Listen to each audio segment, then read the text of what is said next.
ህዝቡ መንግስትን ያወርድልኛል ብሎ አሜሪካን ሀገር ቁጭ ብሎ በተስፋ መጠበቅ ምቱ በጣም ከፍተኛ ሲሆን የጩኸቱ ድምጽ ከፍ ይላል። እያንዳንዱ ጀነራል ቤት የተቀበረ አሁን ይሄ ሀብታቸው ባንክ ላይ ምናምን ላይ ስጋቱ ስላላቸው የተቀበረ ገንዘብ የተቀበረ ወርቅ ይሄ እኮ ማለት ይኸውልሽ እዚህ ጋር ባንዳ ብለሽ ለጥፈሽ መሄድ እኮ ማለት ነው። በመደመርና በመቀነስ ነው እኮ የምታየው ማዶ ለማዶ ሁለቱ ተቃራኒ ነገር የሚቀንሰውና የሚደምረው ነው። አሁን ወይራስ አሁን ሩሲያ ሄዶ ከቻይናውና ከሩሲያው መሪ ጋር በክብር ሲንጎማለል 10 ሚሊዮን ያስፈልገናል። 10 ሚሊዮን የሚያስፈልገን ጭራሽ ይሄን ነው እንደ ይሄው ወታደራዊ ግንኙነት የሁለቱ መንግስታት ከስራው ግን ቦታውን ይዘው አይቀጥሉም ወይም ወደሚቀጥለው ድል አይሸጋገሩበትም። ፕሬዝዳንት ታዬ አጽቀሥላሴ በዚህ አስፋልት እየሄዱ በዚሁ አስፋልት ሌሎች መኪናዎች ይሄዳሉ እንዲህ ተሰምሮ።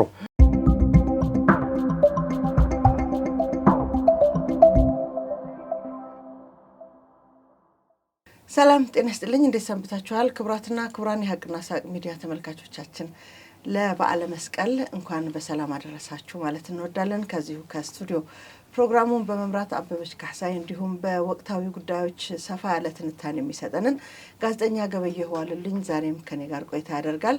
እንግዲህ ለመላው የክርስትና እምነት ተከታዮች በድጋሚ እንኳን በሰላም አደረሳችሁ ማለት እንወዳለን። ጋዜጠኛ ገበየሁ እንኳን አደረሰ። እንኳን አብሮ አደረሰ። እንግዲህ በጣም በሚያስደንቅ ሁኔታና ሰላማዊ በሆነ ሁኔታ የመስቀል በዓላችን ተከብሮ ዳመራው የነበረውን በተለይ ደግሞ ሁልጊዜም እንዲህ የአደባባይ በዓላት ሲመጡ የሚሰጉ አንዳንድ የጸጥታ ስጋቶች ይነገራል። በእርግጥ ያለ ምክንያት ስጋቱ አይፈጠርም። ሁሌም እንደምንለው ይችን አጋጣሚ የሚጠቀሙ ደግሞ ጠላቶች ስለማይጠፉ ነው። እና እንዴት አየኸው የበዓሉ አከባበር የጸጥታው ሁኔታ? ጥሩ ነው። በመነጽር እያየሁሽ ይሻላል። መልእክትም ይቻላል። እንኳን አደረሳችሁ መልእክት እንኳን አደረሳችሁ ተመልካቾቻችን። ተመልካቾቻችን ሁልጊዜ ከኛ ጋር ናቸው፣ በሞራልም በኮሜንትም። ቅድም እዚህ ከመግባታችን በፊት ያው ከካሜራማኖቻችን ጋርም ስንነጋገር ነበረ። ብዙ ሰው እያየን ነው። ብዙ ሰውም ገንቢ አስተያየት እየሰጠን ነው። አንዳንድ ውዥንብር ውስጥ ያሉ ሰዎችም አስተያየታቸውን በጨዋነት የሰጡ አሉ። በአስተሳሰብ ከኛ ለየት ያሉ፣ ይህም ጥሩ ነገር ነው። በመሰረቱ እንደውም በጣም መበረታታት ያለበት ይሄ ነው። አስተያየት ልክ አይደላችሁም፣ እውነታው ይሄ ነው፣ ወይም የዚህ ነገር ውጤቱ ይሄ ነው፣ ይሄ ነገር የተነሳው በዚህ ምክንያት ነው፣ እንደዚህ የሚል ሰው ሲመጣ ጥሩ ነው። አሁን አንዳንዱን እዛው እየገባው መልስ ሰጣለሁ። አንድ ሁለቴም ሶስቴም የምንመላለሳቸው ሰዎች አሉ። ጥሩ ነው ላይቭ ስላልሆነ እንጂ ላይቭ ቢሆን ጥሩ ነው። እንደዚህ አይነት ነገር እየተነጋገርሽ ሀሳብ ትለውጭ። እኔ አሁን በተለያየ ቦታም ከሰዎች ጋር ስነጋገር የሆነ ሰዓት ላይ ተግባብተን እንለያያለን፣ የሆነ ሰዓት ላይ ሀሳባችንን አቀራርበን እንለያያለን። እንዲህ አይነት ነገር በዳበረ ቁጥር ጥሩ ነገር ያመጣል። እንግዲህ አልፎ አልፎ የሚሳደቡም አሉ። ያው እሱ ደግሞ ከዛ ከሰዎቹ የአስተሳሰብ ደረጃ ጋር መሄድ ነው። በቃ መሳደብ ያው ጥሩ አይደለም በማንኛውም ደረጃ ቢሆን። ስለዚህ ትንሽ እንደዛ አይነት ሰዎች ባይሳደቡና ሀሳባቸውን በተገቢው መንገድ ቢገልጹ ጥሩ ነው። ግን ይምጡ አይተው ተሳድበው ምናምን የተወሰነ ነገር እኔ ደግሞ ፕሮግራሙን በማየታቸው የሆነ እውነት ይገነዘባሉ። በቃ የሆነ ነገር ይዘው ሊሄዱ ይችላሉ። ከሚሳደቡት ነገር ይልቅ ፕሮግራሙን ማየታቸው ያስደስተኛል። እያየህ ከሆነ አብዛኛዎቹ በፊት የነበሩት ተሳዳቢዎች አሁን ተመልካችን ብቻ ሆነው ቀርተዋል። ያው መሳደቡን አቁመዋል ማለት ነው። ስለዚህ የተወሰነ እርምጃ ይመጣል፣ አሁን እንደዛ ለውጥ ይመጣል ተብሎ ይጠበቅብናል። በትዕግስት መጠበቅ ለማለት ፈልጌ ነው። መልካም። አሁን እንዳልሽው ያው ከበዓሉ ድባብ ከበዓሉ በሰላም መከበር ጋር እና በሰላም መከበሩ ኢምፓክቱ ከዚህ በፊት ከነበረ ልምድ አንጻር እሷን ትንሽ እናያታለን። ከዛ ቀጥሎ አሁን ሰሞኑን በአማራ ክልል አካባቢ የፋኖ ኃይሎች ድል አገኘን እያሉ ሞቅ ሞቅ እያደረጉ በተለያየ ቦታ የድል መዝሙር የድል ፉከራ እያሰሙ ነው። ሚዲያዎቻቸውም ይህን እያሰሙ ነው። የሻዕቢያ ኃይሎችም ባይዘዌ እነዚህ አብረው መስራታቸውን በጣም እያጎሉ የመጡበት ጊዜ ነው። እነሱም በጣም ጭፈራ፣ ፉከራ ምናምን እንደዚህ ተመታ፣ እንደዚህ ተሸነፈ፣ እንደዚህ አይነት ቦታ ድል ተደረገ እያሉ ነው። መሬት ላይ ያለው ምንድን ነው ምን ይመስላል የሚለውን እንደው ከየአካባቢው ደውለን ያገኘነው መረጃ፣ ምክንያቱም ይሄን መግለጽ ያለበት የመከላከያና የጸጥታ ኃይሉ የሚመለከተው ነው፣ የመረጃ ክፍሉ ነው መግለጽ ያለበት። ግን እኛ ያው ከቦታው ያገኘናቸው መረጃዎችና ራሱ በዚህ ደረጃ ሀገር ላይ ከውጭ ጠላት ጋር ተባብሮ በዚህ ደረጃ ፕሮፓጋንዳ መንዛት ምንድን ነው?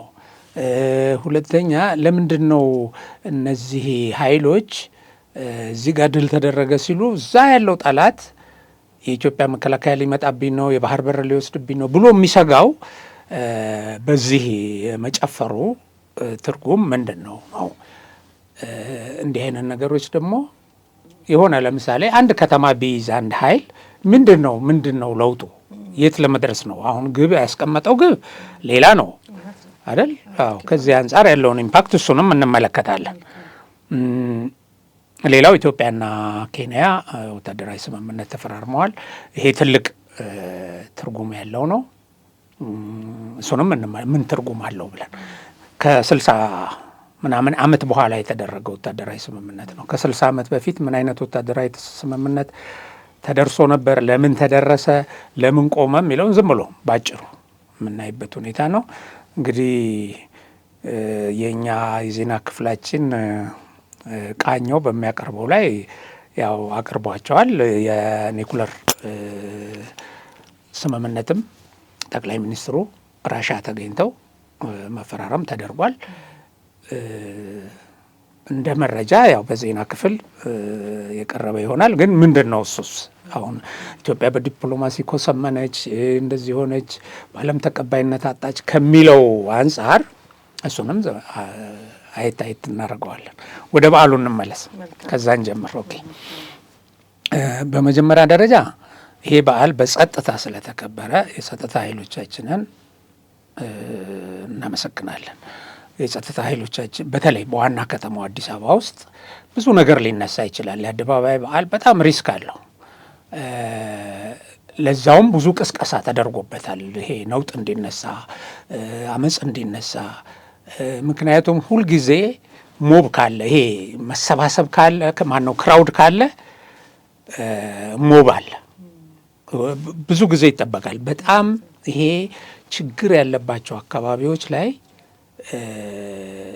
ሰዎች በክራውድ ላይ ገባሽ የተለያየ ብሶት ያለበትን እንትን ድንገት የሆነ ነገር ሊፈነዳ የሚችልበት ይፈጠራል። አዎ ይሄን በኑሮ ውድነቱ አስታከው ከደሞዝ ጋር አስታከው ከመሳሰለው ጋር አስታከው በዚህ በዘረኝነት ቅስቀሳ አድርገው ወደዚህ እንዲመጣ የሚሰሩ ኃይሎች አሉ።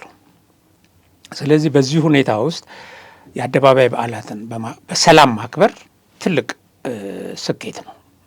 በመሰረቱ ዓለም አቀፍ ስብሰባዎች ተካሂደዋል። አሁን በቅርቡ የአየር እንትን ላይ ስብሰባ ተደርጓል በዓለም አቀፍ ደረጃ። ከዛ በፊትም የተለያዩ ዓለም አቀፍ ስብሰባዎች ተደርገዋል። አሁን ትልልቅ ስብሰባዎች አዲስ አበባ ውስጥ እየተካሄዱ ነው። እንደው ከዚሁ ጋር የሻዕቢያ መንግስት የአፍሪካ አንድነት ድርጅት መስሪያ ቤቱን ወይም ጽህፈት ቤቱን ከአዲስ አበባ እንዲያስወጣ ጠይቋል። ይሄ አሁን የሻዕቢያ ጥያቄ አንድ ወረዳ ውስጥ ያለ አንድ ግለሰብ እንደሚጠይቀው አይነት ነው። ይሄ ዓለም አቀፍ የሚሰማው ኃይል የሌለ መንግስት በምን ላይ ብላክ ሊስት የገባ እና ለራሱ ነው እዛ የሚነጋገረው እርስ በርሱ ካልሆነ በስተቀር ብቻ ሀሳቡ በዚህ ደረጃ ተነስቷል። እና ኢትዮጵያ ትልልቅ ስብሰባዎችን በሰላም በጸጥታ እያከበረች ነው። ክብር ለጸጥታ ኃይሎቻችን። ሌላው ደግሞ የአገሪቱን ሉዓላዊነት ከውጭ ለሚጠብቀው ይሄ ነውጠኛው እዛው ባለበት ቀጭጮ እዛው ላይ ተኮማትሮ እንዲቀመጥ እዛው የተኮማተረበት ቦታ በሚፈጽማት እንትን እየቦረቀ ወይ እያታለለ ገንዘብ ስጡኝ እያለ እንዲኖር ያደረገ የመከላከያ ኃይላችን ለነዚህ ክብር ይገባቸዋል። ይሄን ከምን ጋር አነጻጽረዋለሁ? አቤ የኢሬቻን በዓል ታስታውሻለሽ? ዳውን ወያኔ የተባለበት እና ብዙ ሰው ያለቀበት ስብሰባ ያን ጊዜ ማስክ ያደረጉ አሁን ባለፈው ትግራይ ላይ ተመሳሳይ አድርገዋል። ያ ሁሉ ጥበቃ በፓትሮል ላይ መትረየስ ተጠምዶ ምናምን እያለ በነበረበት ጊዜ ኢሬቻ ላይ ያንን ድምፅ ከማሰማትና አመፁን ከመቀስቀስ አላስቆመው። መሬት አንቀጥቅጥ ነበረ። ያ ዳውን ነው ያኔ የሚል ተተኩሶም ብዙ ሰው ሞቷል። አመፁ ቀጥሎ ግን እንግዲህ ከሌሎች አካባቢ በአጠቃላይ በመላው ኢትዮጵያ ሕዝብ ያ ነገር ተቀጣጥሎ ወያኔን ከስልጣን ያወረደ እንደነዚህ አይነት ነገሮች ያንገዳገዱ ነበሩ በዛ ሰዓት። ኦኬ አሁን ይኸውልሽ አንዱ ሕዝብ በዚህ ደረጃ ከተቃወመ መትረየስ የፈለገ ጭንብል አድርገሽ አሸባሪ መስለሽ ምናምን ብትቀርቢ አያቆመውም። ያለቀው አልቆ ያለቀው አልቆ የተወሰነ ሰው ለውጥ ያመጣል። አንዱ ይሄ ነው። ይኸውልሽ አሁን ይሄ በጸጥታ ኃይሉ ተኩሶ ምን ብሎ ያቆመው አይደለም። አሁን ይሄ የምንለው በእርግጥ ምንድነው የጸጥታ ኃይሉ መጠናከር አለ፣ በቴክኖሎጂ የመጠበቅ ሁኔታ አለ። ይሄ ምንድነው ጥቂት ሰዎች ገብተው መሀል ላይ እንዳይረብሹ ቦምብ እንዳያፈነዱ የመሳሰለ ነገር አድርገው ትልቅ እንትን ለመፍጠር የገጽታ ማጠልሸት ለመፍጠር እንዳይችሉ በሚያደርግበት ቁመና ነው ያለው የጸጥታ ኃይሉ። ይሄን ታመሰግኛለሽ። ነገር ግን ህዝባዊ አመፅ እነዛ ጠላቶቻችን እንደሚመኙት ኢትዮጵያ ውስጥ ይሄ ህዝባዊ አመፅ እነዛ ጠላቶቻችን እንደሚመኙት የማይነሳው ግን ገባሽ ህዝቡ ብዙ ጥያቄዎቹ ተመልሰውለት ይጠይቅ የነበረው ለውጥ መጥቶ ብዙ ችግሮች ቢኖሩ የኑሮ ውድነት አለ፣ ራሱ ጠላት የሚፈጥራቸው የሳቦታጁ ምኑ የሚፈጥርበት አለ በህዝቡ ላይ። ግን በዚህ ደረጃ እነዛ ጠላቶቻችን እንደሚሉት የሆነ ሰው አደባባይ ቢወጣ እንዲሆ ብሎ ወደዚህ የሚሄድበት ግራውንድ ግን የለም። ብቻ አደባባይ ይውጣ እንጂ አንድ ነገር ይነሳል ብሎ ነው። እንደዚህ ነው ትንታኔ እየሰሩ ያሉት። የሚገርምሽ ነገር እንደዚህ እየሰሩ ግን የለም። በቃ ወጥቶ አንዱ ህዝቡ ራሱን ይጠብቃል። አሁን ይሄ ሌላ ተሽሎክልኮ የሆነ ነገር እንዳያደርስበት ይጠብቃል። የሰላም ሰራዊት አለ፣ የመሳሰለው አለ። ግን እንደሱ አይነት ነገር እነሱ እንደሚመኙት አይነት ተነስቶ እንደ ባለፈው ወያኔ ይሄ አጋዚ በተኩስ ለጊዜው እንዳቆመው አይነት ግን የለም፣ የትም ቦታ አልተሞከረም። ይሄ የሆነ ጊዜ ተሞክሮ ነበር። አሁን ከለውጡ ወዲህ ለምሳሌ አድዋ ድል በዓል ሲከበር ባልደራስ ያከታተለው ነበረ። እዚህ መስቀል አደባባይ ጎርጊስ ላይ ታስታውሽ? እዛ ይሄ አድዋ አደባባይ ላይ መጥቶ መስቀል አደባባይም እንደዚሁ በየቦታው ተሞክሮ ነበረ። የካራማራ እንትን ሲከበር እንዲህ ጥቂት ሰዎች ግን ጥቂት በቀላሉ መቆጣጠር የተቻለው ማለት ነው። ከዛ ወዲህ ግን እንዲህ አይነት ነገር የለም። እንግዲህ መሪዎች በህዝብ መሀል እየሄዱ ነው ከድሮ በተሻለ ሁኔታ። ለምሳሌ ይሄ የአየር ጸባይ ለውጥ ላይ ይሄ የተደረገው ስብሰባ በዚህኛው አስፋልት መሪዎች እየሄዱ ፕሬዚዳንት ታዬ አጽቀሥላሴ በዚህ አስፋልት እየሄዱ በዚሁ አስፋልት ሌሎች መኪናዎች ይሄዳሉ። እንዲህ ተሰምሮ ዋን ወይ ነው ልብ አድርጊ። በማዶ አይደለም በተመሳሳይ አቅጣጫ ሆኖ አንዲት መስመር ተሰምራ በዚች ጋር ይሄዳሉ። ሌላው መኪና በዚህ ይሄዳል። ሄጃለሁ እኔ በእንደዚህ አይነትና ይሄ ባለበት ሁኔታ ኢዝሊ አንድ ቦታ ቢፈነዳ በቃ ይህ ህዝብ አይቆምም የሚል ትንታኔ ያላቸው ጠላቶቻችን። በጣም የተሳሳተ ትንታኔ ነው። እንደሱ አይነት ነገር አይደለም አሁን እየታየ ያለው፣ እንደሱ አይደለም። አሁን በየቦታው ሲሄዱ እነ ዶክተር አብይ ታያለሽ፣ ህዝብ ወጥቶ መኪና ድረስ ሄዶ ተጠምጥሞ እንደዚህ ሆኖ እንዲህ በሚታይበት ሀገር ህዝቡ መንግስትን ያወርድልኛል ብሎ አሜሪካን ሀገር ቁጭ ብሎ በተስፋ መጠበቅ 15 ቀን አይቆይም፣ ወር አይቆይም፣ ይህችን ዓመት አያልፍም፣ ይህችን ክረምት አያልፍም የሚል በጣም በጣም የሚያሳዝን ነገር ነው። አንዳንዶች ግን ይተነትናሉ። ባይዘው ስህተት ነው ይሄ። መንግስት የሰራውን ቤተ መንግስት ይኖርበታል። ያው ቤተ መንግስት አልሰራም፣ እንትን ነው የሰራው ከተማ ነው። ግን እሱ ገና ያው ህዝባዊ ድጋፍ አለው የሚሉ አሉ። አሁን ከእንትንም ሆነው ተቃዋሚም ሆነው ሌላ መንገድ እንፈልግ እንጂ ህዝብ ያወርደዋል፣ በጣም ስህተት ነው ይላል። እና ይሄን ታያለሽ እንግዲህ ልብ አድርጊ። ጽንፈኛ በግራና በቀኝ እያለ ጫካ ውስጥ የሚራገም ይሄ መንግስት እንደው ይህን ምናምን ምን የሚል አለ። ቢችል በዚህ ቀዳዳ ውስጥ ብዙ ነገር ያደርጋል። ግን አንድም ይሄ በህዝብ መሀል ተሽሎክልከው የሆነ አደጋ አደርሰው የህዝብን ሰላም የሚነሱ ኃይሎችን በማቆም አማራ ክልልም እኮ ብዙ በዓላት ተከብረዋል አይደል? የነውጥ ባለበት ሰላማዊ ሰልፎች አዎ ተከብረዋል።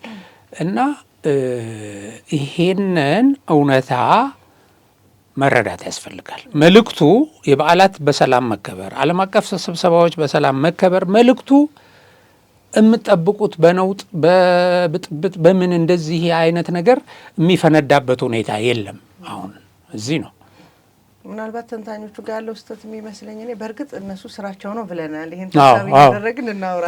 ስራቸው ግን ባለፈው ጊዜ የነበረውን ስርዓት ለመገልበጥ የተሄደበት መንገድ ዛሬ ላይ ሊጠቀሙ የፈለጉበት መንገድ የሁለቱ ስርዓቶች ልዩነት ያለመረዳት አካሄድ አለ። ያ ስርዓት በዛ መንገድ እንዲነሳ የተፈለገበት ምክንያት አንደኛ አፋኝ ስለነበር ነው።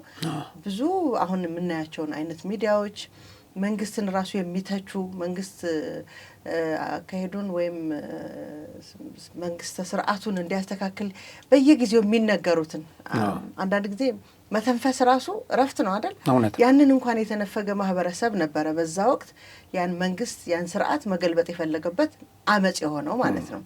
በተመሳሳይ መንገድ ይሄኛውን መንግስት ለመገልበጥ መሞከር የተሳሳተ ካልኩሌሽን ያለ ይመስላል። እሱ ነው ልክ ነሽ። እና ሁለተኛ ደግሞ ማህበረሰቡ ህዝቡ በአጠቃላይ እነዚህ ሰዎች ላለፉት 4-3 ዓመታት መንግስትን ለመተቸት መንግስትን ለመገልበጥ የሄዱበት መንገድ ከተንታኞቹ ይልቅ ህዝቡ በደንብ ያውቀዋል እውነታውን እየኖረበት ያለውን። ይህን የማህበረሰቡን ወይም የህዝቡን ከመንግስት ጋር ያለው ቁርኝት መንግስትን የተቀበለበት የተረዳበት መንገድ በጣም ትንሽ በሆነ መለኪያ እንኳን አያውቁትም ተንታኞቹ። እየተሰራ ያለውን ልማት እኮ ያያል። አሻግሮ የሚያዩት ነገር ላይ ያለ የተሳሳተ ግንዛቤ ትላንትና በተሄደበት መንገድ ዛሬም ለመሄድ መፈለግ ያለ ስህተት ውጤት ይመስለኛል። ያሰቡት ነገር እንዳይሆን እየሆነ ያለው ትክክል ነሽ። አሁን ምንድን ነው እነሱ ዲስክሬዲት አድርገው አጨልመው ጥሩ ነገር ሲሰራ መጥፎ ነገር እየፈጠሩ ገብቶሻል። የህዳሴ ግድብ ሲመረቅ አይ ይሄን ቀንሷል፣ እንትኑ የመለስ ነው የሰራው፣ እንትና ነው የሰራው፣ ኃይለማርያም ነው የሰራው፣ ወይም ዝም ብሎ ነው የበቀለው፣ ምን እንደዚህ አይነት ነገር ያ ሁሉ እንትን ውስብስብ ችግር ያለበት ብለው ቢያወሩም ገባሽ። ግን ያየዋል ህዝቡ፣ ይሄ ህዝብ ያያል። ሁለተኛ ደግሞ እንደዚህ ሊሰሩ የታቀዱ ነገሮችን ያያል።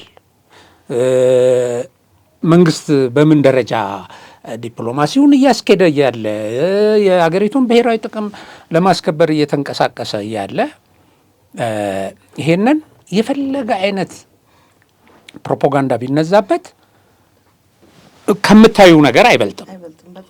እየኖርክበት ካለው አይበልጥም። ከተሞችን እያስዋበ በየቦታው ትልልቅ የኢኮኖሚ አውታሮች ሜጋ ፕሮጀክቶች እየተሰሩ በየክልሉ አሁን ይሄንን እየሰራ ያለ መንግስት ብሶቱ ህዝቡ ያስነሳዋል ምናምን ብሎ መጠየቅ ስህተት ነው። እዚህ ሚዲያ ላይ ማህበራዊ ሚዲያ ላይ ኔጌቲቭ ነገሮች የሚያወሩ ምናልባትም እነዚህ ተቆጥረው እነዚህ ተቀጥረው ይሄን የሚሰሩ ሰዎች ተቆጥረው ደግሞ 100 አይሞሉም። በመሰረቱ 100 አይሞሉም። መቶዎች የተወሰነ መንጋ አላቸው። የተወሰነ መንጋ ሼር ያደርግላቸዋል። በቃ እንደዚህ ሆነው በመጫጫ ሁኔታው አይለወጥም። 100 ብቻ መሆናቸው ሳይሆን ምቱ በጣም ከፍተኛ ሲሆን የጩኸቱ ድምጽ ከፍ ይላል አይደል?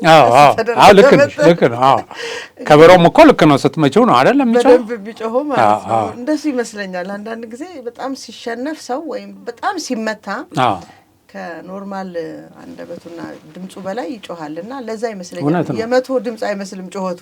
መመታትን ብቻ ይኸውልሽ ከመመታትን አንቺ ካልሽው በተጨማሪ ከመመታቱ በተጨማሪ ማለት ነው በምን ትመጪዋለሽ መሰለሽ? አሁን በድሮን ወይ በጥይት እሱን ትተሽ በውጤት በስኬት ራሱ ስኬቱ እነሱ ይሄ ገጽታ ለማጠልሸት በሄዱበት ርቀት ስኬቶቹ ግን ከዛ በላይ እየሆኑ ይመጣሉ። ይሄ ነው የሚያናድዳቸው። ምት ነው ለነሱ፣ ይሄ ለነሱ ምት ነው። በቃ የሀገሪቱን በጎ ነገር አይመለከቱም። በዚህ መንግስት የሚመጣ ስኬት አይፈልጉም። የዚህን መከላከያ መግዘፍ በትጥቅ በመዘመን በምን አይፈልጉትም። ስለዚህ እሱ ግን አልቆመም፣ ሊያቆሙት አልቻሉም። ገባሽ? እንዲህ በሄደ ቁጥር እነሱን እያኮሰመነ ተቀባይነት እያሳጣቸው ነው የሚሄደው እና ይጮኻሉ። በቃ አለን ለማለት ማለት ነው። ይሄ ነው በትክክል እንደገለጽሽው እና ይሄ ስኬት የሚያስመሰግን ነው። ትንታኔው ስህተት መሆኑን የሚያሳይ ነው። ማሳያው ይሄ ነው። መሪዎች መጥተው ከተለያየ ሀገር በሰላም አክብረው በሰላም ተዝናንተው ይሄዳሉ። እንደ ድሮ 2 ሰዓት መንገድ ሳይዘጋ 2 ሰዓት እኮ መንገድ ይዘጋ ነበር በእንትን ጊዜ በመለስ እኮ። አዎ እኔ አሁን እዛ ቤተ መንግስት የነበረ ሰው የሆነ ጊዜ ሲያወራ እንትን ውስጥ እኮ እዛ ቤተ መንግስት ግቢ ውስጥ ፓናርድ የምትባል ብረት ለበስ መኪና አለች ማለት ታንክ የተወሰነ እንትን ያላት በሱ ነው የሚሄደው።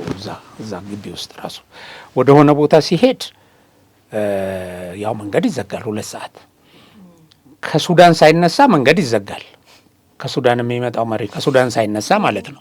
ገበያሽ ምናምን ቀርቶ ማለት መኪኖች እዛ መንገድ ላይ ቆሙ ተገፍትረው ይጣላሉ። ሰው በዛ የሚያልፍ ይሄዳል። አዎ እና ባልመጡ ይል ነበር ሰው ያኔ። ለምንድን ነው በቃ ይነሳልን፣ ይሄ የአፍሪካ አንድነት ህብረት ከዚህ ይነሳልን እኛም ብለናል እኮ።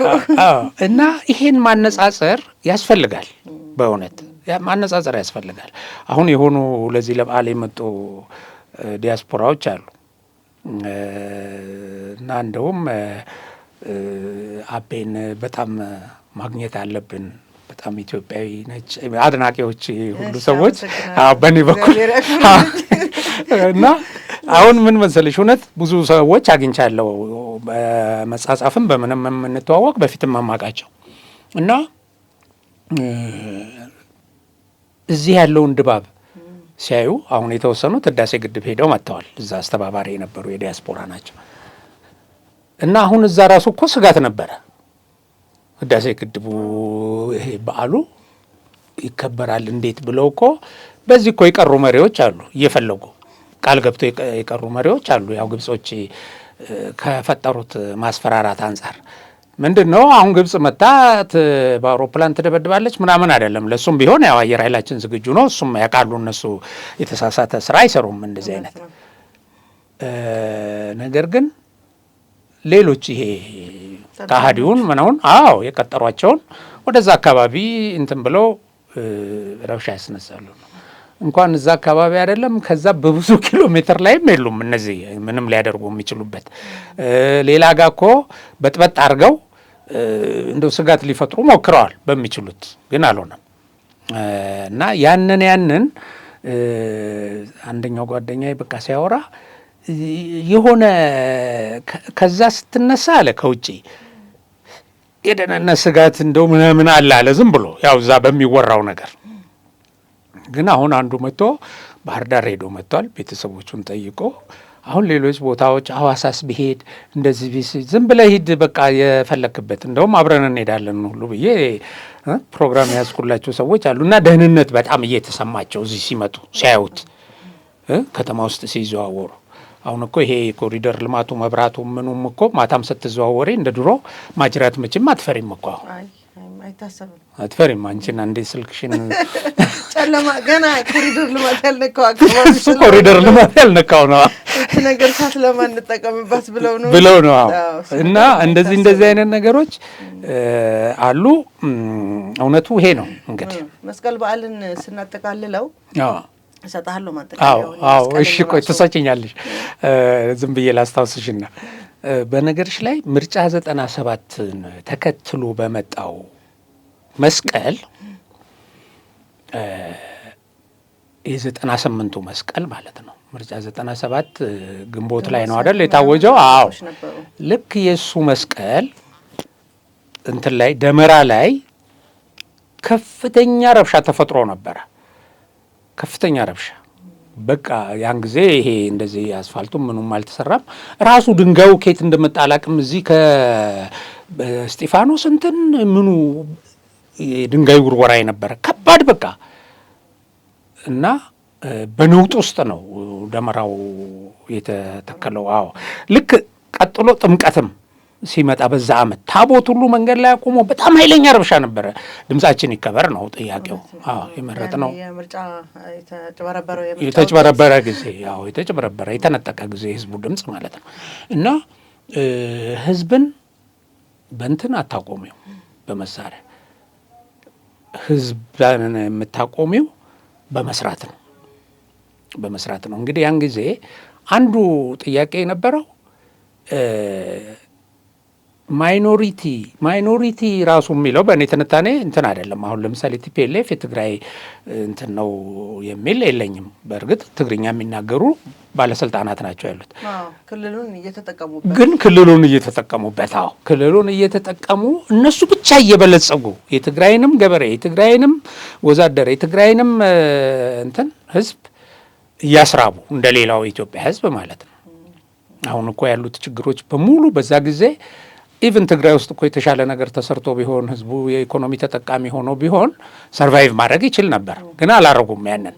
እና ያ የጥቂት ሰዎች እንትን ስለነበረ ያንን መቆጣጠር አልተቻለም።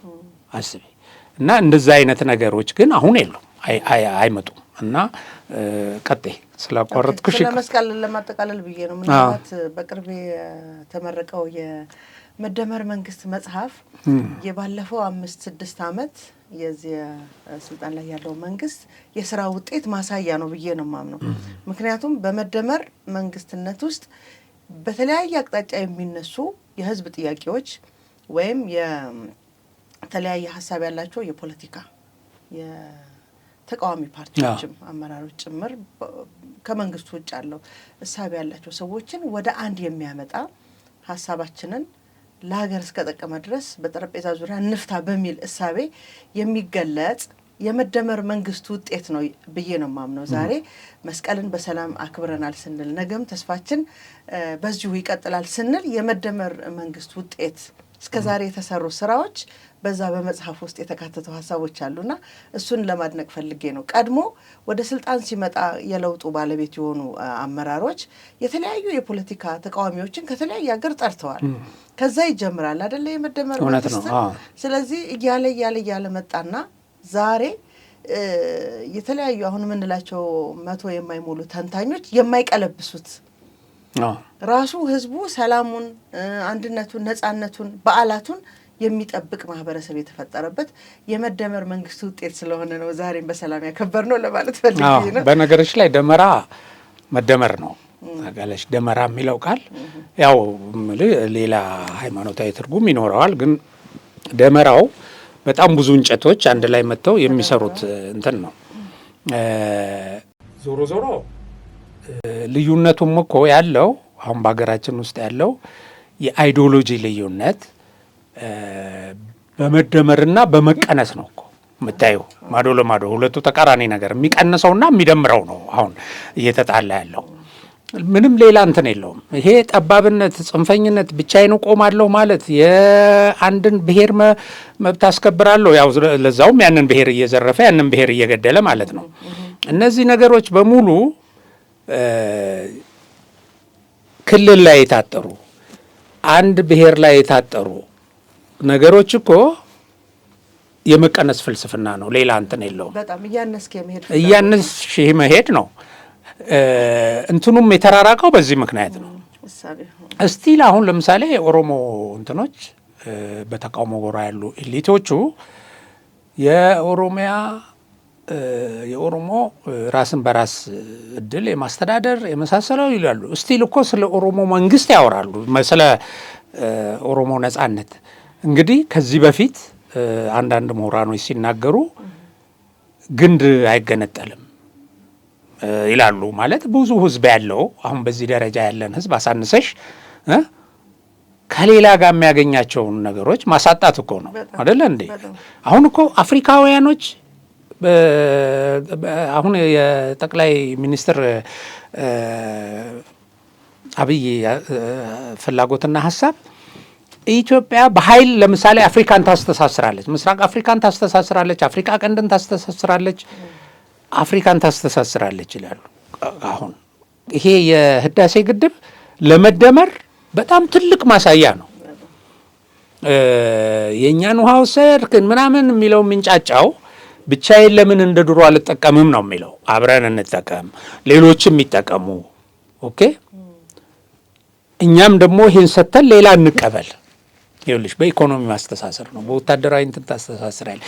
እንዲህ በሆንሽ ቁጥር ጉልበት ይኖርሻል። እንዲህ በሆንሽ ቁጥር የኢኮኖሚ ተጠቃሚነትሽ ከፍ ያለ ነው። ትልቅ ፍልስፍና ነው። ባይዘው እንትን ከአብዮታዊ ዲሞክራሲ ከሚል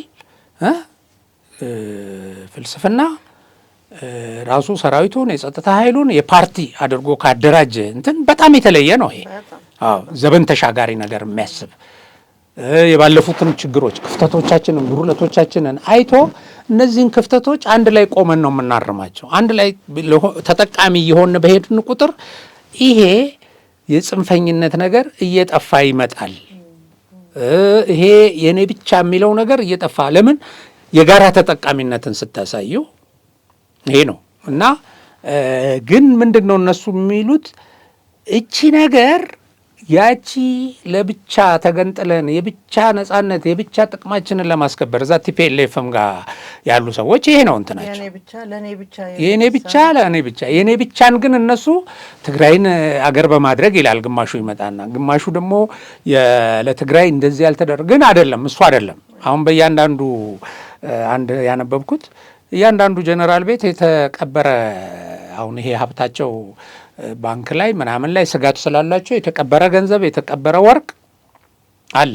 ባለፈው የገብሬ ድላ ቤት ላይ ታይቷል። ይሄ እንደዚህ አይነት እንትኖች እና ይሄንን ሲያካብቱ የነበሩ የትግራይ ህዝብ ሲራብ ያንን አውጥተው አልሰጡትም። አሁን ሲራብ በቃ ተራብቆ ይሄ አሁን ይሄ መጠለያ ላይ ያለ ሰው በብዙ ነገር እየተቸገረ እያለ ማለት እሱን አግተው አሁንም ጥቅማቸውን ለማስከበር እየሄዱ ነው። እና እንትኑ እንዳልሽው ሰፊ ነው። እኛ የመደመር የሚለውን እዛ ሪቪው ሰርተዋል ሰዎች። አጠቃላይ ስታዩ ግን የመቀነስ ፖለቲከኞች ናቸው ከመደመር እንትን ጋር ሳቤ ጋር እየተጋጩ ያሉት። ይሄን በሙሉ ስታዩ በቃ ጠባብነት፣ ጽንፈኝነት ይሄ የመቀነስ እንትን ነው። በግሌ መጠቀም አለብኝ። ብዙ ባለሀብቶች ከዚህ በስተጀርባ አሉ፣ በውጭም በሀገር ውስጥም። በእርግጥ አሁን ይሄ ትስስሩ እንትን እያለ ነው። ብዙ ዲያስፖራ በገንዘብ ስፖንሰር ያደርጋል እነዚህን ነገሮች። ለጽንፈኛ ስፖንሰር አድርገሽ ከኢትዮጵያዊነት እንዲወርድ ማድረግ ምንድን ነው? መቀነስ አይደለም እንዴ? ማይነስ እኮ ነው ማይነስ። እና እንደዚህ አይነት ነው። እና ያነሳሽው ነገር በጣም ትክክል ነው። የዚህ ውጤት አየሽ ህዝቡን ወደ ጋራ ጥቅም እያመጣው በሄደ ቁጥር ለጋራ ጥቅም የሚሆኑ ነገሮች ባቆምሽለት ቁጥር ለምንድን ነው ወደ አመጽ የሚሄደው? ሰው አይሄድም። የፈለገ ነገር ብታደርግ የፈለገ ብትቀሰቅሹ ማለት ነው። በውስጡ ሊያጉረመርም ምን ይችላል። ግን ቀጥሎ ኮንሲኩዌንሱን ሲያስበው ደግሞ ማን ነው የሚመጣው ብሎ ሲያስብ የሚቀንሰው ነው። የሚቀንስ ብቻ ሳይሆን የሚያጨርሰው ነው። ደግሞ በጣም የሚያጠፋው የሚያጨርሰው ራሱ የሚያሳጣው ነው የሚሆነው። መልካም እንግዲህ የመደመርን የጋራ ተጠቃሚነት አስተሳሰብን ያስኬዳል ካልን ከዚሁ ጋር ከኬንያ ጋር ላገናኘው ፈልጌ ነው። ጥሩ ነው። ወታደራዊ ስምምነት መደረጉ አንዱ ትላንት የሰማነው ትልቅ መረጃ ነው። ግን ግብጽ፣ ኬንያ፣ ኢትዮጵያ የታላቁ ህዳሴ ግድብ ምረቃ ስነ ስርዓት ላይ በመገኘቷ የተሰማትን ቅሬታ ገልጻለች። ሰምተናልና ትንሽ እሱንም አይተህ ወደ የወታደራዊ ስምምነቱ አሁን ልክ ነው። ግብጾች የኬንያው ፕሬዝዳንት ህዳሴ ግድብ ላይ እንዳይገኙ ሎቢ ግድቡ ላይ ምርቃት ላይ ብቻ አይደለም፣ በህዳሴ ግድብ ላይ የግብፅን ጥቅም ይነካል ብለው ከጎኗ እንዲቆሙ በጣም ሎቢ ያደርጋለች።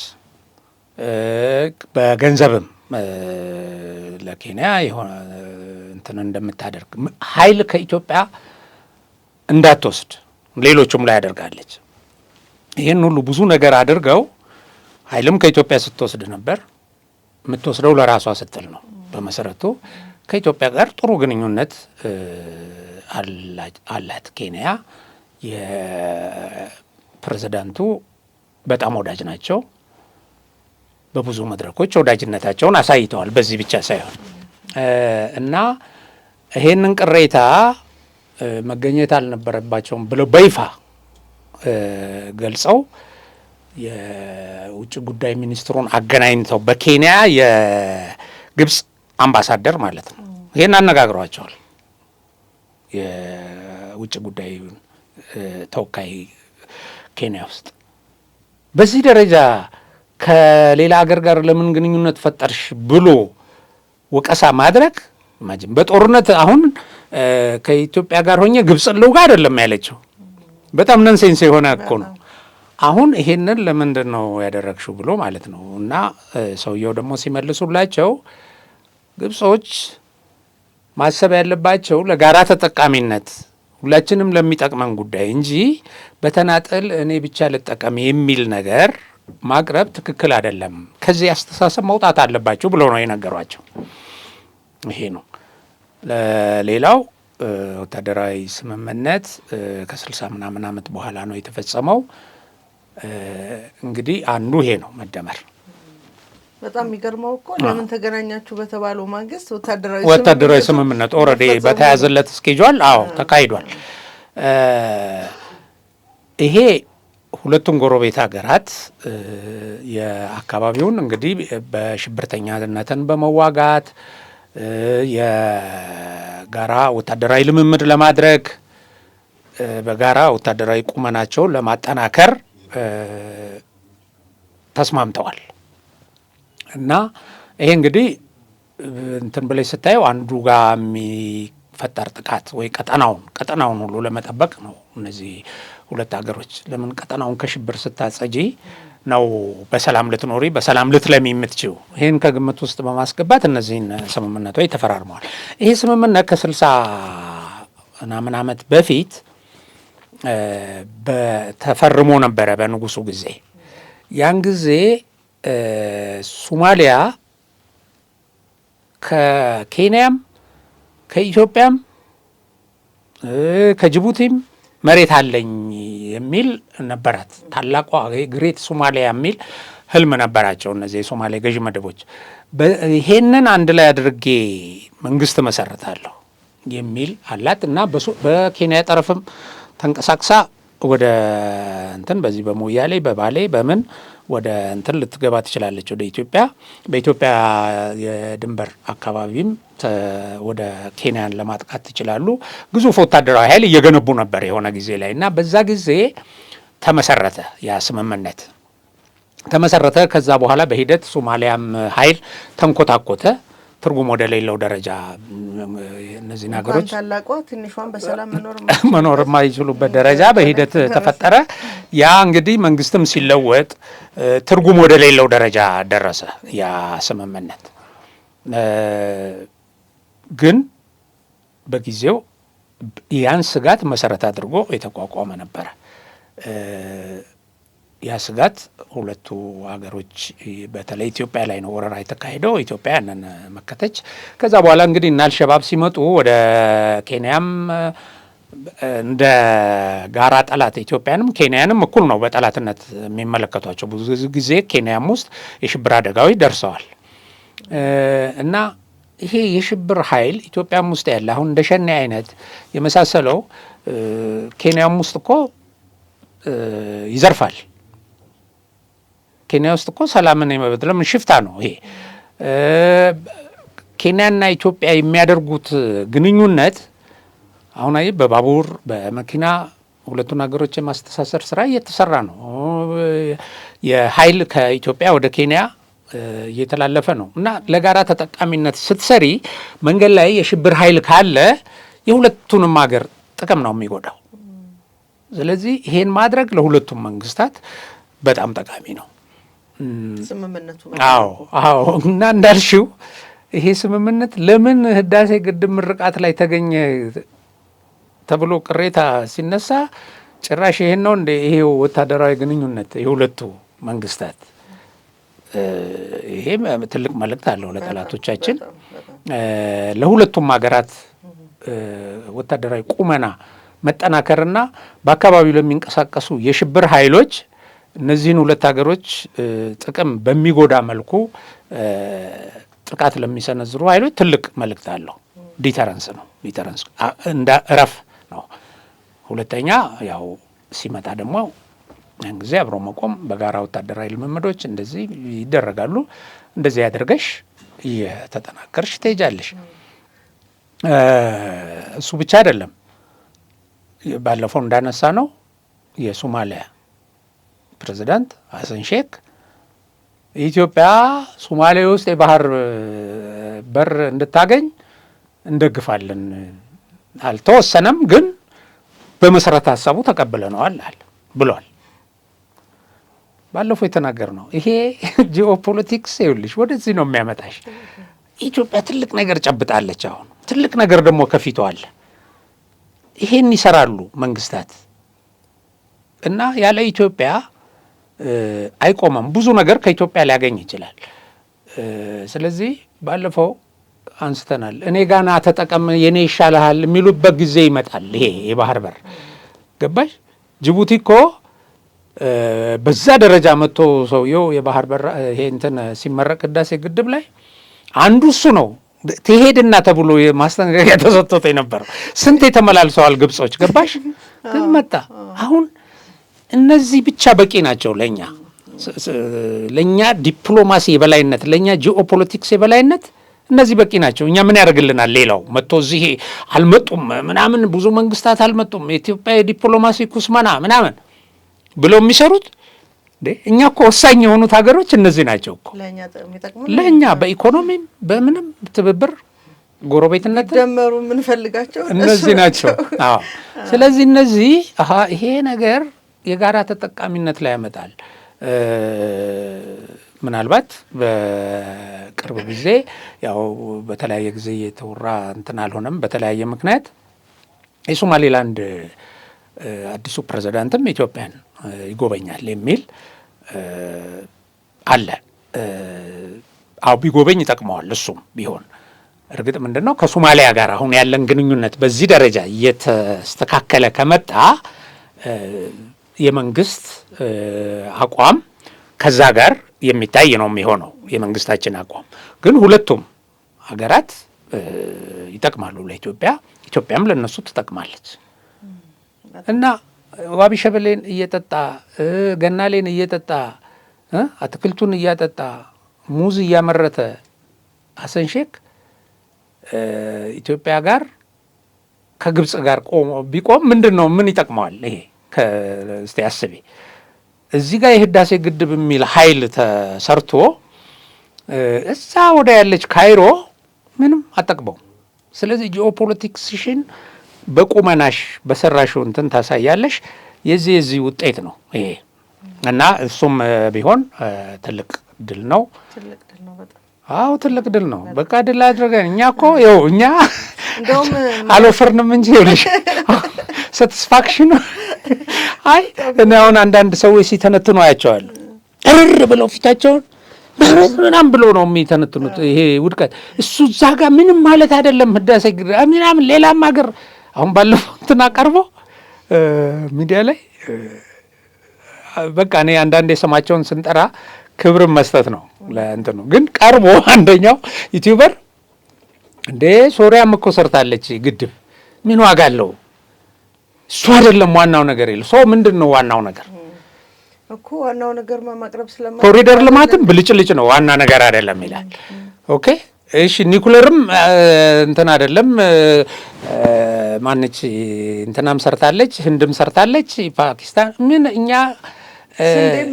ስንዴ ምንም አይደለም አዎ ይሉና ምንድን ነው በቃ ይሄ አብይ አህመድ መውደቅ ነው ገባሽ ለኢትዮጵያ የሚያስፈልገው ነው የሚሉሽ ሄደው እንደዚህ እያሉ እየተናደዱ ታየዋለሽ ጭሱን ምናምን። እንዴት ነው ሀገርሽ? እውነት ለመናገር እንደው ለህዝቡ ተስፋ የምትሆን አንዲት መልካም ነገር ሲናገሩ ሰምተን አናውቅም። ቢያንስ እዚህ ጋር ያለው ነገር ልክ አይደለም ካልክ 5 ዓመት ልክ ስላለመሆን አትናገርም።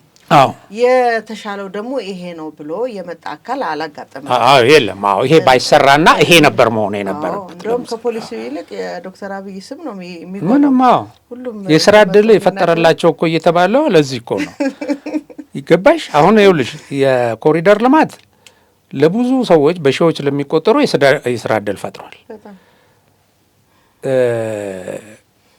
እንደውም በሱ ልክ ወይዘሮ አዳነችና ወይዘሮ አዳነች አቤቤና ደግሞ አብይ ይሄን በመስራታቸው ለነዚህ ለአክቲቪስቶች ደግሞ የስራ ዕድል ፈጥሯል። ወሬ አዎ እና ስለዚህ ሁለተኛ ስለነዚህ ብቻ በማውራት ስለዚህ ስለ መሪዎች እንደዛ የሚያደርጉ የሚጨረጨሩ በነገርሽ ላይ ገንዘብ ያገኛሉ። እነዚህ ሰዎች ዩቲዩብ ይከፍላቸዋል። ኤርትራውያኖችም ኢቲፒኤልኤፍ ሰዎችም የግብጾችም ያው ይተረጎማል ሰዎቹ እንትን እንዲሉ በማድረግ ለምን የነሱ ወታደሮች ስለሆኑ እነዚህ የኢትዮጵያ ባንዳዎች አሁን እዛ ላይ ብዙ ቪወር ብዙ ምናምን ያገኙና ሳንቲም ያገኛሉ። ውስጣቸው ግን ደስታ የለም። መነግርሽ ለምን የሚጠሉት ሰው የሚጠሏት ሀገር ወደ ስኬት ጎዳና ወደ ከፍታ እየሄዱ ነው እና እየተቃጠሉ ነው የሚሄዱት ሰዎች። አዎ ኪሳቸው ውስጥ ገንዘብ አለ፣ ሆዳቸው ውስጥ ግን እሳት ነው ያለው። ጭንቅላታቸው ውስጥ እሳት ነው ያለው። ምንም እንዳትጠራጠር። እሱ ለማውጣት መሰለኝ ጩኸቱ እሱ ነው። አዎ የሚለው ድምጸቱ አዎ የዛ ውጤት ነው። እውነት ነው። እሺ ቀጥይ። አዎ ምንድነው አንድ የቀረን አንቺ ጋቺ እንትን ወደ አንቺ እመጣለሁ። ካነሳ ነው ነገር ውስጥ እንግዲህ አንድ የቀረ ምንድነው ይሄ አማራ ክልል አካባቢ ድል አገኙ ፋኖ የሚል አንዳንዶች በሌሊት ገብተው ሰርተዋል። ከኡጋንዳ ከአሜሪካ ከምን በጣም እና ከኤርትራ አሁን ይሄ ናቅፋ ፕሬስ የሚባል በጣም በቃ በጣም ነው የሚያስቀው። እሱን ብናይ ትርጉሙ ይሁልሽ ምን ያህል ትስስር እንዳላቸው። ናቅፋ ፕሬስ ላይ አንድ ግጥም ወጥቷል። የግጥሙን ወንጋራነት ትተን ሀሳቡን ያስተላለፈውን ይኸውልሽ አሰብም አልሄድም በቃኝ ትቻለሁ፣ ቀይ ባህር አልሻም በቃኝ ትቻለሁ፣ ከነመሬ ሰፈር ዞብል ቀርቻለሁ። የእንትን ነው የሚለው የኢትዮጵያ መከላከያ ነው ይሄን የሚለው ብለው ግጥሙን እንትን አዎ ማለት እንዳለ በሱ እሱን ገጸ ባህሪ አድርገው ጻፉለታ የኢትዮጵያ መከላከያ እና ከእንግዲህ በቃን አንዘምትም ይቅርብን የፋኖ ክንዳቸው እንዴት ተፋጀብን ምናምን ይላል። አዎ እና አሰብም አልሄድም በቃኝ ትቼዋለሁ። ይኸውልሽ ይሄ መልእክቱ አሰብም አልሄድም በቃኝ አሰብ እንዳይመጣ እዚህ ጋር አሳይመንት ሰጥተውታል። እውነት ነው። እሳቱን በፋኖ ለመጨበጥ ፋኖን ከፊት አስቀድመው ምክንያቱም የኢትዮጵያ ሰራዊት ወደ ኤርትራ ከሄደ ያው መስመሩ ይዘጋል፣ መንገዱ ይዘጋል። ምንም አይደለም። በተወሰነ ቀን ጦርነቱ ያልቃል እንጂ ያውቃል። ፋኖ አሁን ተስፋ የሚያደርግበትን ሻዕቢያ በዛን ቅጽበት ያጣል። አዎ አሁን ሻዕቢያ ወታደሩ የሻዕቢያ ወታደር ፋኖ ነው። አዎ ቲፒኤልኤፍ ነው የሁለቱ ወታደር። አንዱም አሁን ቪዲዮ ሳይ ነበረና ህወሓትና ጽምዶ ይልና ህወሓትና ሻዕቢያ እንደ 91ዱ አዲስ አበባ ገብተው ያሳዩአችኋል። ያው 83 በእኛ ማለት ነው። በእኛ 83 ይሉና ከረሳችሁት ብለው ያንን ቪዲዮ ያሳያሉ። በጥምረት መጥተው ኢትዮጵያን ያፈረሱበትን ቪዲዮ ብዙ አብረው ነው ያደረጉት። ግልጽ ነው። ወያኔ ኤርትራ እየሄደ ተዋግቷል። ናቅፋ ላይ ተዋግቷል። ሞሎሶ የሚባል ግንባር ከርከበ በቃ ተዋግተዋል። አስመራ ሲገቡ ተዋግተዋል። አብረው አስመራን ይዘዋል። እሱ ደግሞ እዚያ አዲስ አበባ እስኪገቡ ሽሬ ላይ ተዋግተዋል። 604 ኮሮና አብረው ነው እንትን ያሉት። አዲስ አበባ ሲገቡም ያው አብረው ነው። ያን ቪዲዮ አመጡት። አሁን ያው አብረን አሁንም ድጋፍ በመስጠት ደረጃ እንጂ ልክ ቲፒኤልኤፍ ለሻዕቢያ ያገዘውን ያክል አላገዙት። አቅምም የላቸው። መታወቂያ አለበት። ፎርዛት ማተር አቅምም የላቸው። ሻዕቢያ ያኔም አቅም የለውም፣ አሁንም የለውም። ባለፈው አይተናል። ምናልባት ጥይት ቤትን ለማቃጠል ምናምን ምንም ጥይት ቤትን በማቃጠል ሂደት እኮ እሱ የሲአይኤም ትብብር አለበት። ተዩ እሱ ብዙ ነው። እዚህ ሾጎሌ ተቃጥለዋል፣ እንትን ላይ ዱከም ላይ ተቃጥለዋል። ለምንድን ነው እነሱን ዋናዎቹ ስራዎች የሰሩት ሻዕቢያዎች ናቸው ስለሚባል ውጭ ሌላ እና በጋራ ዘርፈዋል አገሪቱን። በዛ በእንትኑ ጊዜ ወደ ኤርትራ እየጫኑ ኢትዮጵያን ባዶ አስቀርተዋል። ብዙ ነገር እየጫኑ እንጨት ሳይቀር ከዚህ እየተጫነ ምናምን እና ይሄንን አመጡትና አሁን ቪዲዮውን ከረሳቸው ይህን ተመልከቷሉ እና ጽምዶ ወደፊት ምናምን አሉ ምናምን። ያው አሁን የትግራይ ጸጥታ ኃላፊ እኮ ኤርትራ ውስጥ ጽህፈት ቤት ከፍተዋል የቲፒኤልኤፍ እና የትግራይ ጸጥታ ኃላፊ አሁን ኤርትራ ሄዷል። እሱ መጥቷል ይባላል። አዎ ነው እሱ ከታመነ ምንጭ ወጥቷል። ይሄ አየሽ አሁን ይሄንን ሰሞኑን እንግዲህ ተደረገ የተባለው አማራ ክልል በመሰረቱ ይሄ የደፈጣ ውጊያ ይሄ ሰራዊት ወደ ሆነ ቦታ ሲንቀሳቀስ የተወሰነ አነስተኛ ኃይል ያለበት ቦታ ሄዶ ተኩስ መክፈት ከዛ መሸሽ የተለመደ ነገር ነው፣ የተለመደ ነው። እንዲህ አይነት ነገር በተለይ ወደዚህ ወደ ወሎ የተወሰነ አካባቢ ተካሂዷል። እዛ ጋ ፋኖ ምን ያህል ወታደራዊ ድል አገኘ፣ ምን ያህል ሰው ገደለ፣ ምን ሆነ፣ ምን ያህል በራሱ ላይ ኪሳራ ደረሰበት የሚለውን ለወታደራዊ አዛዦች እንተወውና የተወራውን ግን በእኛ ደረጃ እንደ ሚዲያ ሰው ለምሳሌ እኔ ያው እዛ ፖስት ማድረጊዋለሁ አይተሽ ይሆናል። ይህን ተቆጣጠር ወረዳዎች ይህን ያህል ወረዳ ምናምን ብለው እነ ፋሲሌን አለም እነ ምናምን እነዚህ የናቅፋ ፕሬስ አሁን እንዳልኩሽ ግጥም ሁሉ ገጥመው ምናምን በጣም እንትን ሲሉ ሲጫጫሁ አንዳንድ ጊዜ የተወሰነ ነገር ምን ተፈጥሯል እዛ አካባቢ እና ወልዲያ ገብቷል ብለው ነው የዘገቡት። ወልዲያ እንግዲህ የኛ ባልደረባ አለ ጓደኛችን፣ አዎ ቴዲ ጋር ማታ ደወልኩ ቃል በቃል እሱ ያለኝን ነው እንትን ያልኩት። ከዛ ስልኩም በመደበኛ ይጠራል እንደ ድሮ ያው ኢትዮጵያ የሚል ነው የጥሪው። አዎ ምናምን ድምቅ ብሎ ቴዲ ስለው እየሳቀ ምናምን አለ። የት ነህ? ወልዲያ። እንዴ ወልዲያ ተይዟል እየተባለ አይደለም እንዴ ምናምን ስለው ያው እኔ ግን ወልዲያ ነኝ አለ እና እኔም ራሴ እያየሁት ነው እሱን እያየሁት ነው አለና ወደ ተወሰነ አካባቢ ያለው ማለት ነው አለ። አዎ እንደዚህ ደግሞ ምንም እንትን አይደለም አለ። ከዛ ይሄንን ያልተጣራ ወሬ አቅርበሽ ህዝብ መረበሽ መቼም ኃላፊነት ከሚሰማው ሚዲያ አይጠበቅም። ሁለት የዚህ ጦርነት መለኪያው የድሉ መለኪያ አንድ ከተማ ላይ ያለ ወታደር ላይ ተኩሰሽ እዛ ከተማ ገብተሽ ወይም የሆነ ተራራ ላይ ወጥተሽ ተመልሰሽ መውረድ ነው ግቡ አይደለም። የተቀመጠለት ነገር አለ አይደል እንዴ? በቃ የፖለቲካ ስልጣኑን እንቀማለን ነው ብለው የተነሱት። የክልሉን መንግስት እናወርዳለን፣ ከዛ ደግሞ ዋናውን የፌዴራል መንግስት እናወርዳለን አይደለም የተቀመጠው ነገር። ከዛ ውጭ እኮ ቲፒኤልኤፍ እዚህ ደብረ እንትን ድረስ መጥቷል፣ ደብረ ሲና ድረስ ቢያንስ ከስፍራው ለቋል። ቢያንስ አዎ መጥቷል። እሱ መጥቶ ተጠግቶ ምን ብሎ አልደራደርም ከዚህ በኋላ የሚደራደርም የለም ብሎ ፎክሯል። ግን እሱ ነገር በነገራችን ላይ ብዙ ሰው በተለይ ደግሞ ከዛ አካባቢ ያሉ የቲፒኤልኤፍ ነበሩ ደጋፊዎች የጀግንነት መለኪያ አድርገው ያስቡታል። ግን ከትክክለኛ የወታደራዊ ፎርሙላን በለው ወይ ሳይንስን በለው ውጭ የሆነ አካሄድ ነው አይደለ?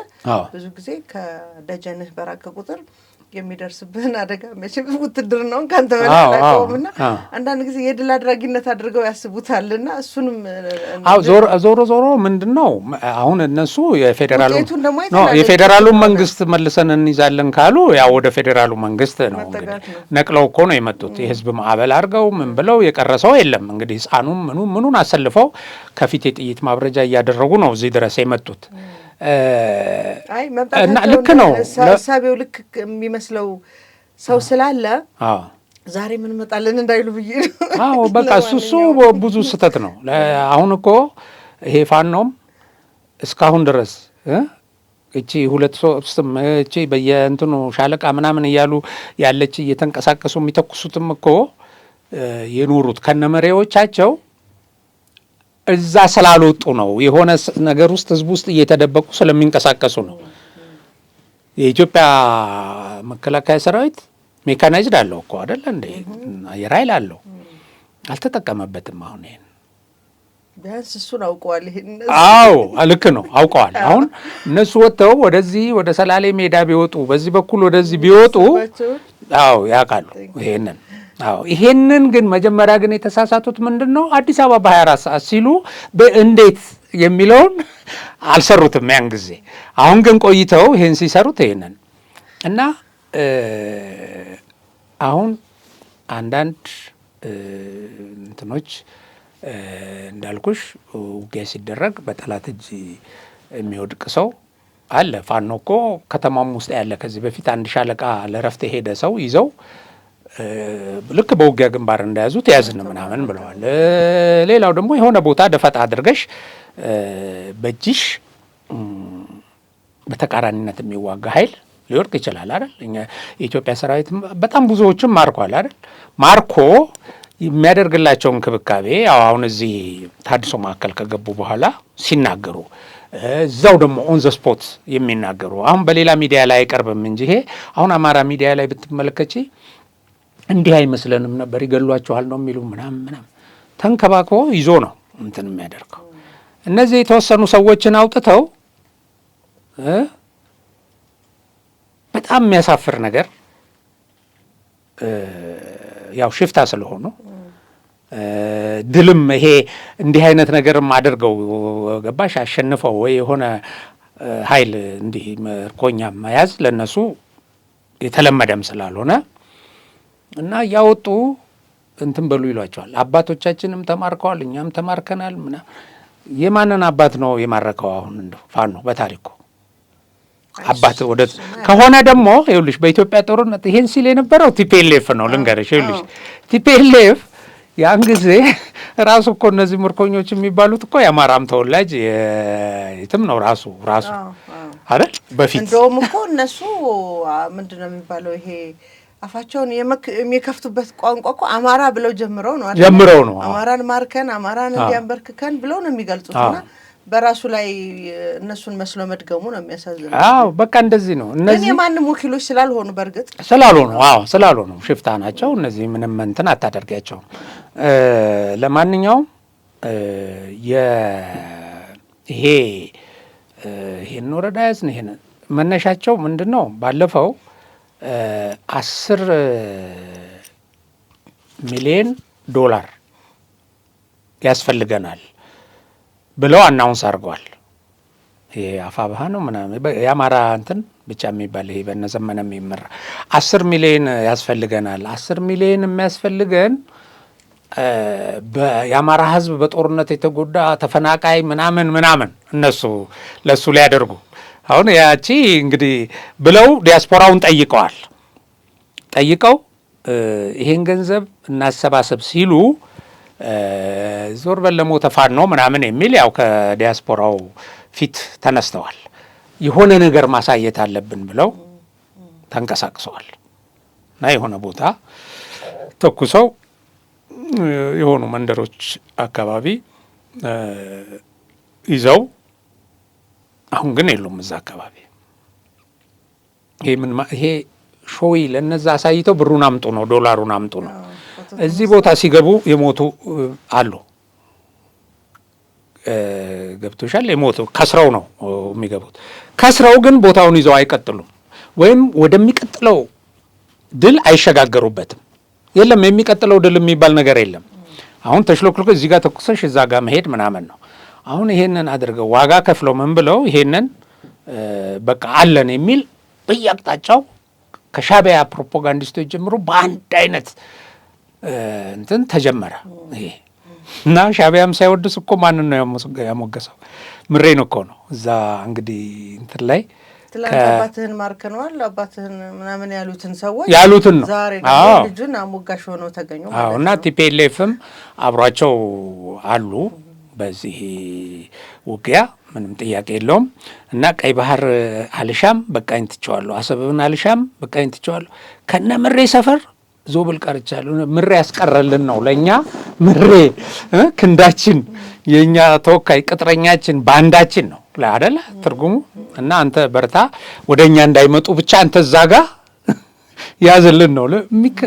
የሚከላከል ወታደር የለውማ ሻዕቢያ። ይህንን የአማራ ወጣት ከዚህ በፊት ቲፒኤልኤፍን ከፊት አሰልፎ የትግራይን ወጣት አስበልቶ ቀጥሎም ደግሞ በዚህ በኢህድን ደግሞ የአማራ መንትኖች አብረው አይደል አዲስ አበባ የገቡት። ይህን ሁሉ አድርጎ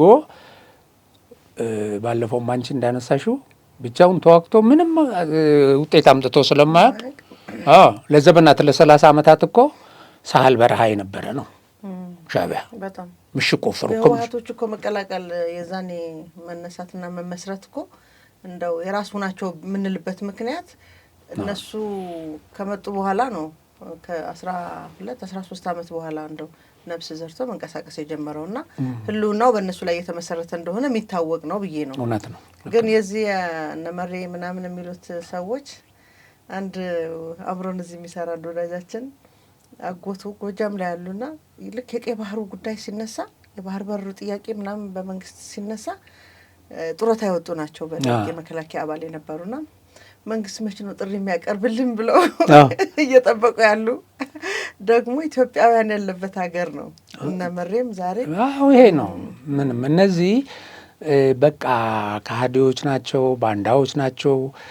ሚዲያዎቻቸው ላይ በጣም ብዙ አሳፋሪ ነገር አለ። ባለፈው አሁን የመሳይን በቪዲዮ ተንትነን የሰራ ነው አለ ኤርትራ እና ኢትዮጵያ ቢዋጉ ምናምን ተብሎ እኮ ሲጠየቁ ምንም ጥያቄ የለውም። ከሻዕቢያ ጎን መቆማችን እኮ ነው። ምንም ጥያቄ የለውም። ፋኖ አዲስ አበባ ይገባል፣ እሱ እዚህ ሲዋጋ ምናምን በቃ እንደዚህ ያሉ ሰዎች ናቸው። የኢንጂነር ይልቃልን አቅርበነዋል እንዴ? አላቀረብነውም። በሚቀጥለው ይቀርባል። እሱ በቃ የሚያሳፍር ለትውልድ ራሱ ምን ጥዬ ነው የማልፈው፣ ልጆቼ ነገ ያፍሩበታል የማይሉ ሰዎች። እውነት እኔም እየሰማሁት ያልኩት እሱን ነው። ይሄ እኮ ማለት ይኸውልሽ እዚህ ጋር ባንዳ ብለሽ ለጥፈሽ መሄድ እኮ ማለት ነው። ገባሽ? ባፍሽ ባንዳ ነኝ ማለት ነው። ይሄ ከጠላት ጋር ቆማለሁ የሚል አሁን ትናንት ከሶማሌ የልደቱ እዛ ጉዳይ ሲከራከር ነበር። ደስ ብሎኛል። በኢትዮጵያዊነቱ ላለመደራደር የሄደበት ርቀት አላቅም። ሌላ ምን ትርጉም አለው ምናምን እዚህ ላይ አንተነትነውም። ግን እሱ ያው ኢሳያስን ከበፊቱም ስለሚጠላ ነው። አሁን እሱን ሌላ ጊዜ እንሄድበታለን። ተይውና ምንም እኮ ማሳያቸው እየጎላ ምን አለ መሰለሽ የእንትን ማኦ ዜዱንግ አንድ ፍልስፍና ነበራቸው። ፍልስፍናቸው እባቦች ከጉድጓድ እንዲወጡ አደርጋቸው ይላል። ከጉድጓዳቸው ወጥተው መርዛቸውን እንዲተፉ አድርግ ይላል። አሁን እባብ ወይ ይሄ ፉኝት የሚባሉ አሉ አይደል? የእባብ ዝርያዎች የሆነ ነገር እንዲስታረግበት መርዙ እዚህ ምላሱ ላይ ያለውን ይተፋል። ከዛ በኋላ እኮ እባብ ይያዛል። በረሃ ምናምን ድሮ እኛ እንደዚህ እናደርግ ነበር። እና መርዙን ይዞ እዛ ጉድጓድ ውስጥ ከተቀመጠ አንድ ቀን ይነድፍሻል። አሁን ሶንኮፉ እየወጣ ነው። የእነዚህ ሰዎች መርዛቸው እንደዚህ ነበሩ። በቃ እንደዚህ ነበሩ። ሰው ይሄን በተፉ ቁጥር መርዝ ነው የሚተፉት ብሎ ይሸሻቸዋል። ተፍተውም አሁን አንዳንዶቹ ርዕስ አተው ነበር ባይዘው ርዕስ አተው አብይ እንትናን ትከሻውን እንደዚህ ያደረገው ምናምን ወደሚል ወርደው ነበር። ይህን የዲፕሎማሲ ቁስምና ፕሮቶኮል አለመጠበቅ ምናምን ይላል። ወይራስ አሁን ሩሲያ ሄዶ ከቻይናውና ከሩሲያው መሪ ጋር በክብር ሲንጎማለል ስለሱ አያወሩም። እዛ ዓለም አቀፍ መድረክ ላይ ወጥቶ ተመልከች። ከነዚህ ከትልልቅ መንግስታት ጋር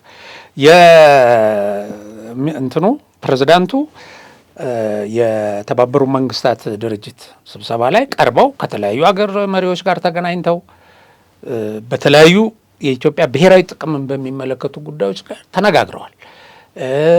አሳምነዋል የኢትዮጵያን ኢንተረስት አሁን ያለውን ስለ ባህር በር ኢትዮጵያ እንደሚያስፈልጋት በትልልቅ መድረኮች ላይ ተናግረዋል። እነዚህ አሁን እነሱ ከዚህ ይልቅ ኢሳያስ አፈወርቂን ቤት ውስጥ ቁጭ ብሎ ባለፈው ራሳቸውም ግንቦት ሰባቶች ሲገልጹ ነበረ። በቃ ውስኪ እየጠጣ አሁን በእጁ እየተንቀጠቀጠ ያለ ምናምን መሪ በዓለም ላይ ትልቅ መሪ ምናምን ብለው ትልቅ ዲፕሎማት ትልቅ ወታደራዊ አድርገው ያቀርባሉ። የትም ዓለም ጋር ግንኙነት የሌለው ከግብፅ በስተቀር ግብፅም እንግዲህ ለራሷ ጥቅም ነው። እና እንደዚህ ወሬ አተው ወደ እንደዚህ አይነት ተራ ውሸት አሁን ለምሳሌ የወረዳ ከተማ ውስጥ ወረዳ አይደለም እኮ የሆነች መንደር አንዳንዱ ስሙን በእንትን ደረጃ በአገር አቀፍ ደረጃ የማይታወቅ ማለት ነዋሪዎቹ ብቻ የሚያውቁት እያነሱ ይሄን ይዟል የሆነ ዛፍ ያለበት ቦታ ይሄ ትልቁ ወርካ ጋር ምናምን ደርሰዋል እንደዚህ እያልሽ ዜና እያወራሽ ነው የሚኖሩት። ምን ፋይዳ ያለው ወታደራዊ ድል አስመዘገቡ? ይሄ ድል ለቀጣይ ድል የሚያሸጋግር ነው ወይ ነው የምትይው? እንደ ወታደር ስትተነተኝ ማለት እንደ አንድ እንደው ተንታኝ እውነቴን ነው። እና አንድ ድል ዝም ብለሽ እኮ ሄደሽ ሰው ገብረሽ ግን ደግሞ ተመልሰሽ ምንም ማለት አይደለም። የሆነ ሰውም መማረክ እጅ የሚሰጥ ምናምን ተፈጥሮ ነው ሊኖር ይችላል በውጊያ ውስጥ። ይሄን ይዘሽ እያቅራራሽ ቀጥል በቃ ድል አድርጋል ማለት ሙት ወደሚቀጥለው ማለት ነው። እና ለማንኛውም ይሄ ነው በሳምንት ውስጥ ያለው የዚህ ጉዳይ ላይ ያሉት ነገሮች የተጋነኑ አንዳንዶቹ ደግሞ ያልተፈጠሩ ያልተያዙ ከተሞችን ይዘናል የሚል በቲፒኤልኤፍም ጊዜ ባይዘወይ ወልዲያ ለምን ስትራቴጂክ ቦታ ተደርጎ በጣም በተደጋጋሚ ሳያዙ ሁሉ ይዘናል እንደዚህ ያደርገናል የሚል ነበረ። እዛ ያለ ህዝብ አካባቢውን የሚከላከል ነው በመሰረቱ ሙከራም ምናልባት አማጺ የሆነ ማህበረሰብ ጋር ነው እኮ እንዲህ የሆነውንም ያልሆነውንም የሚጋነንበትና ለዚህ ይመስለኛል ያው ፋኖችም ብዙ ያልተቀላቀላቸው የማህበረሰብ ክፍል የትኛው ነው ካልን እዚህ በወሎ አካባቢ ያለው ወጣት ብዙ ከነሱ ጋር አክቲቭሊ አይንቀሳቀስም እና ይመስለኛል እንደነዚህ አይነት ከተማዎችን ታርጌት የሚያደርጉት ያልሆነውን ነገር ላይ ፎከስ ያደርጋሉ። በቲፒኤልኤፎች ይሄ እንትን መገለጫቸው ስለሆነ ነው። አዎ እንደዛ ነው። የሚያምጽ ማህበረሰብ አካባቢ ምንም አይነት አስፋልት አይሰራም። እውነት ነው፣ አይሰራም። ምንም ልማት አይሰራም። ምንድን ነው የምታደርገው? እንደውም መንግስት ይደነቃል። የኢትዮጵያ መንግስት እየተመላለሰ አሁን ጎርጎራን ጠቅላይ ሚኒስትሩ ሳይቀር እየተመላለሱ ክትትል እያደረጉ ተሰርተዋል። ሄሊኮፕተር አስነስቶ ወዲያውኑ ገብቶ ሞርተር ስንተኩስበት ምናምን እያሉ እዚች ከመጣ እሱ ለመመረቅ እንገለዋለን። ልማት ሊሰራ የሄደን ሰው በመጀመሪያ እንዲህ ማለት በጣም የሆነ መዝቀጥ ነው። አክቹዋሊ ያው የተልእኮ ዋና ዓላማ ስለሆነ ልማትን ማደናቀፍ ምናምን ስለሆነ እየረሳነው ነው እንጂ ስራቸው ስለሆነ የምናልፈውን ነገር ነው። ሌላው ምንድን ነው ይሄን ተከትሎ አሁን ምን መጣች ሰሞኗን እቺ ደግሞ እቺን 2 ቀን ትናንትናና ዛሬ ደመቅ ብሎ ደግሞ አሁን ምን መጣ በቃ ወታደራዊ እንትን በድሮንና በአየር ኃይል እንዲደበደብ ምናምን ስለወጣ ተጠንቀቁ ምናምን ለምን ያቺን እንዲማርከናል እንደዚህ ወስደናል ምናምን ያሏትን ነገር ቀጥሎ ይሄን ያመጣል በሚል ስጋት እንደውም አሁን አንዱን ሳነብ ወታደራዊ ካውንስል እንግዲህ በጣም የተወሰኑ መሪዎች የሚሰበሰቡበት ነው። ወታደራዊ ካውንስሉ ተሰብስቦ አሉ ማለት እዛ ስብሰባ ገብተው ማለት ነው። ወይ ማርሻል ወይ አበባው ወይ አንዱ ነው እንግዲህ ሊነግራቸው የሚገባው ይሄንን ወታደራዊ ካውንስሉ ተሰብስቦ በአየር ኃይልና በድሮንም በጦር ጀቶችም እንዲመቱ ከፍተኛ እንትን እንዲደረግ ተብሏል ብለው ይሰራሉ። አሁን ፈርተው መንግስት ወደ እንደዚህ አይነት አጸፋ በመሰረቱ መንግስት እነዚህ ሁሉ በእጁ አሉ። ባለፈው ማርሻል ተናግረዋል። እነዚህ የተሰሩት በፊት የተገዙት ነበር። አሁን የተሰሩት ለሾው አይደለም፣ ያው ጥቅም ላይ ይውላል። ይሄንን ታዲያ ኃይል በዚህ ደረጃ ይመታኛል ብሎ ከፈራ ለምንድን ነው የማይተወው? አይችልም። አዎ ይሄ ሁሉ አቅም አለው መንግስት። ታንክ መድፎቹን ሁሉ አልተጠቀመም አሁን በዚህ እንትን እና ይሄ አለ።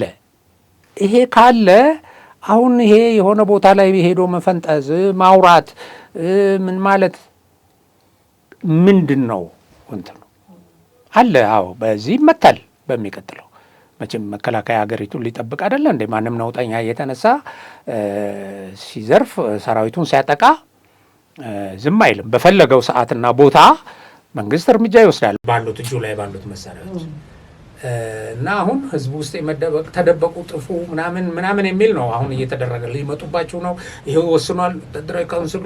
እንደውም አንዳንድ ቦታ ላይ ከሌ እንዲህ ብሎ ነው እንዲህ መሆን የለበትም አለ ምናምን ይሉሻል። እንዲህ አይነት ቅዠታም ሰዎች ናቸው ያሉት። መልካም የዛሬውን እዚህ እናብቃ። እንግዲህ በድጋሚ ለክርስትና እምነት ተከታዮች እንኳን ለመስቀል በዓል በሰላም አደረሳችሁ ብለን የዛሬ ፕሮግራማችንን እዚህ ላይ እንቋጫለን። የጸጥታ ኃይሉንም መከላከያችንንም አመስግነን በሰላም ስላሳለፍን ቀጣዮቹንም በሰላም እናሳልፋለን። እሺ በጣም ጥሩ።